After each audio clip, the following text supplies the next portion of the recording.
أعوذ بالله من الشيطان الرجيم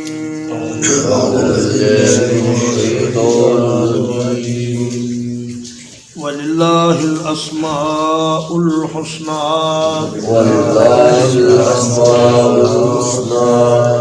اور اللہ ہی کے لیے ہیں بہترین نام فادعوہ بہا تو تم اسے پکارو انہی ناموں کے ساتھ وَذَرُوا الَّذِينَ اور چھوڑ دیجئے ان لوگوں کو یلحدون فی اسمائہ جو سیدھی راہ سے ہٹ جاتے ہیں اس کے ناموں کے بارے میں سَيُجْزَوْنَ مَا كَانُوا يَعْمَلُونَ قریب وہ بدلہ دیے جائیں گے اس چیز کا جو وہ عمل کرتے تھے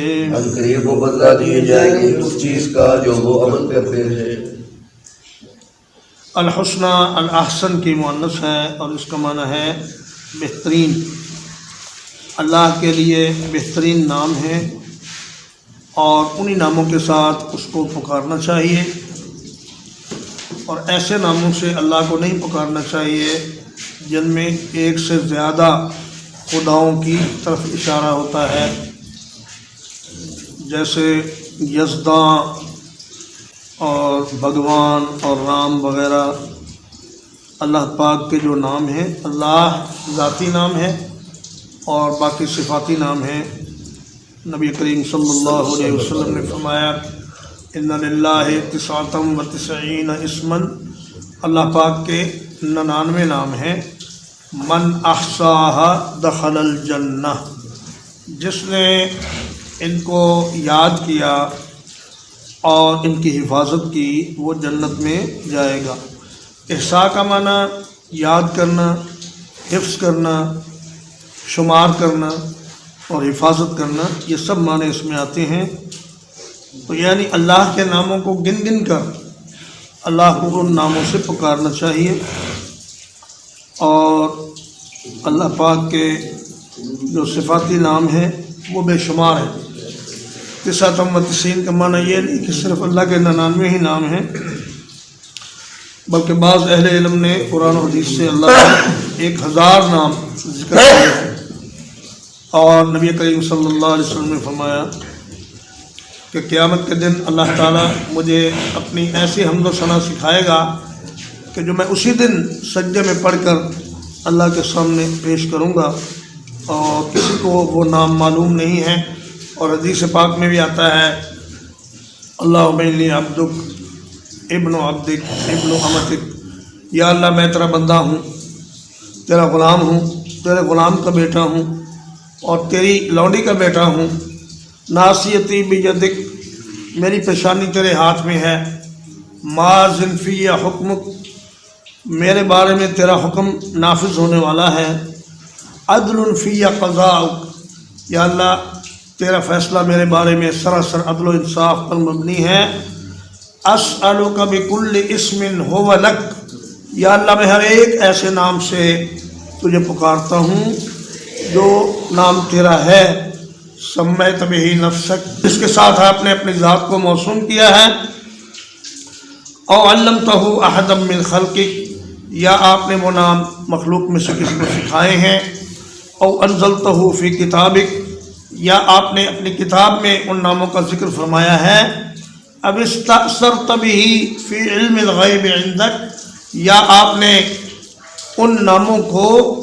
اپنے پاس علم غیب میں رکھنے پر ترجیح دی ہے اور وہ نام کسی کو نہیں بتائے. اللہ پاک ان میں سے کچھ نام قیامت کے دن نبی کریم صلی اللہ علیہ وسلم کو بتائے گا. تو ترمذی شریف کی ایک حدیث میں ان ناموں کا ذکر بھی آ گیا ہے اور وہ 99 نام اکثر لوگ یاد کر کے پڑھتے ہیں اور ان سے اللہ کے سامنے دعا مانگتے ہیں. لیکن یہ نام نبی کریم صلی اللہ علیہ وسلم نے بیان نہیں فرمائے، بلکہ حدیث کے راویوں نے قرآن و حدیث سے اخذ کر کے ان کو جمع کیا ہے۔ اور فرمایا وَذَرُوا الَّذِينَ يُلْحِدُونَ فِي أَسْمَائِهِ، اللہ کے ناموں میں بگاڑ پیدا کرنا اور سیدھے راستے سے ہٹ جانا، جیسے کہ اللات، اللہ کے نام کو بگاڑ کر اللات بنایا گیا، اور عزا، اللہ کے نام العزیز کو بگاڑ کر العزا بنایا گیا، اور منات، اللہ کے نام المنان کو بگاڑ کر اس کو منات بنایا گیا۔ اور الحاد کا معنی ہوتا ہے درمیانی راستے سے ایک طرف ہٹ جانا یا سیدھے راستے سے ڈائیورٹ ہو جانا۔ اسی لیے جو بغلی قبر ہوتی ہے اس کو لات کہتے ہیں کہ یہ سیدھی کھدائی سے ہٹ کر بنائی جاتی ہے، تھوڑی سی ایک سائڈ پر، اسے لحد اسی لیے کہتے ہیں کہ درمیان سے ہٹا کر اس کو تھوڑا سا بنایا جاتا ہے۔ تو فرمایا جو لوگ اللہ کے ناموں میں ایسی تحریف کرتے ہیں کہ جس سے اس کے معانی بدل جائیں یا اللہ پاک کی توہین اور تنقیص اس سے لازم آتی ہو، ان ناموں سے بچنا بہت ضروری ہے۔ وَمِمَّنْ خَلَقْنَا أُمَّةٌ يَهْدُونَ بِالْحَقِّ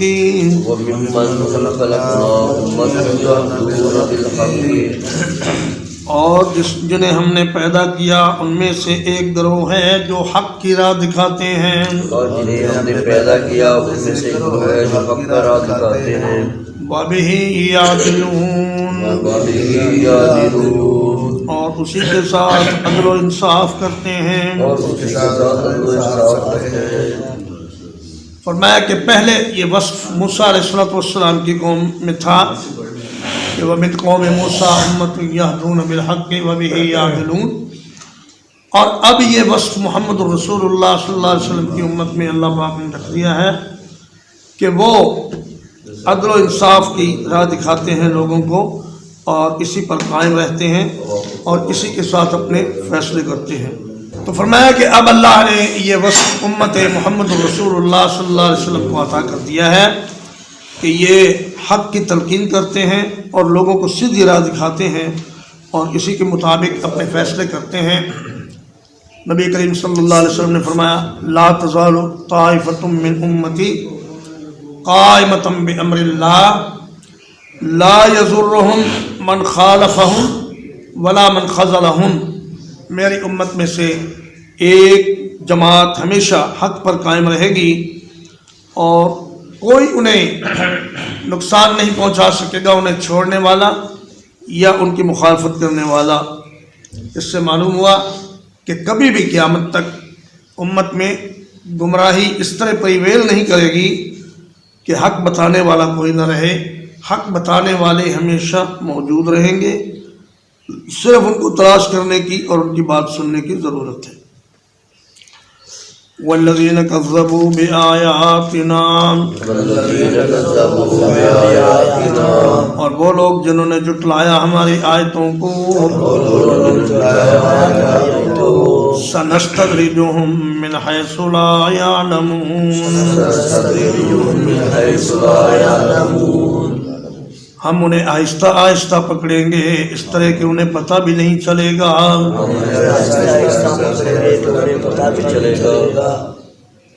استدراج کا معنی ہوتا ہے بتدریج کسی کو اپنی گرفت میں لینا۔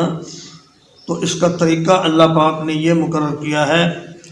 کہ جو آدمی اللہ کی نافرمانیاں کرتا ہے اللہ پاک اس پر اور نعمتوں کی بارش کر دیتا ہے اور اس کو ڈھیل دیتا چلا جاتا ہے حتیٰ کہ وہ پوری طرح اللہ کا نافرمان بن جاتا ہے، اور پھر اچانک اللہ تبارک و تعالیٰ کی گرفت اس آدمی کو اپنے قبضے میں لے لیتی ہے اور اسے سنبھلنے کا موقع بھی نہیں ملتا۔ ادراج کا معنی لپیٹنا بھی ہوتا ہے۔ عرب کہتے ہیں کہ ادرج المیت فی اکفانہ، کہ میت کو اس کے کفن میں لپیٹ دیا گیا۔ تو استدراج درجے سے ماخوذ ہے کہ ہم درجہ بدرجہ ان کو اپنی گرفت میں لے لیتے ہیں۔ تو کوئی آدمی جب نافرمانیاں بھی کر رہا ہو اور اس کے حالات بھی دن بدن اچھے ہوتے جا رہے ہوں تو وہ خوش نہ ہو، مطمئن نہ ہو، بلکہ وہ یہ سمجھے کہ یہ اللہ کی طرف سے استدراج ہے جو مجھے پھنسانے کے لیے اللہ پاک اپنی خفیہ تدبیر کو بروئے کار لا رہے ہیں۔ وَأُمْلِي لَهُمْ اور انہیں مہلت دوں گا، اِنَّ قَیدِی مَتِین بے شک میری خفیہ تدبیر بہت مضبوط ہے۔ فرمایا میں انہیں ڈھیل دیتا چلا جاتا ہوں، رسی دراز کرتا چلا جاتا ہوں، فوری طور پر گرفت نہیں کرتا، پھر انہیں اقتدار، اختیار، پیسہ اور نعمت اور دولت اور اثر و رسوخ اور عزت و شرف ہر چیز انہیں میسر رہتی ہے، یہاں تک کہ اچانک میں اپنی خفیہ تدبیر کے تحت ان کو پکڑ لیتا ہوں۔ متین متن سے ماخوذ ہے، اس کا معنی ہوتا ہے مضبوط اور پائیدار۔ اولم یتفکروا کیا انہوں نے غور و فکر نہیں کیا، ما بصاحبہم من جنہ کہ ان کے ساتھی پر جنون کا ذرا بھی اثر نہیں، ان هو الا نذیر مبین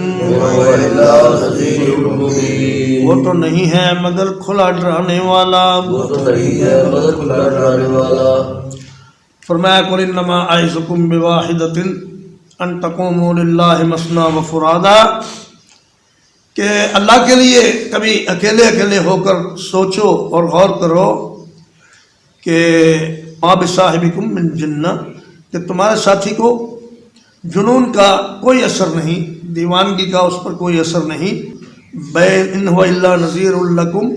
بین یدی عذاب شدید فرمایا وہ تو ایک بڑے خطرے سے پہلے تمہیں آگاہ کرنے کے لیے آیا ہے کہ بھائی اللہ کے عذاب کے آنے سے پہلے پہلے، اللہ کی گرفت آنے سے پہلے پہلے اپنے آپ کو درست کر لو اور اپنی حالت کو سدھار۔ چلو جی ترجمہ ایک بار وَلِلَّهِ الْأَسْمَاءُ الْحُسْنَى اور اللہ ہی کے لیے ہیں بہترین نام، فَادْعُوهُ بِهَا تو اس کو انہی کے ساتھ پکارو، وَذَرُوا الَّذِينَ اور چھوڑ دو ان لوگوں کو یلحدون فی اسمائہ جو اس کے ناموں کے بارے میں سیدھی راہ سے ہٹ جاتے ہیں، سَيُجْزَوْنَ مَا كَانُوا يَعْمَلُونَ ان قریب وہ بدلہ دیے جائیں گے اس چیز کا جو وہ عمل کرتے تھے۔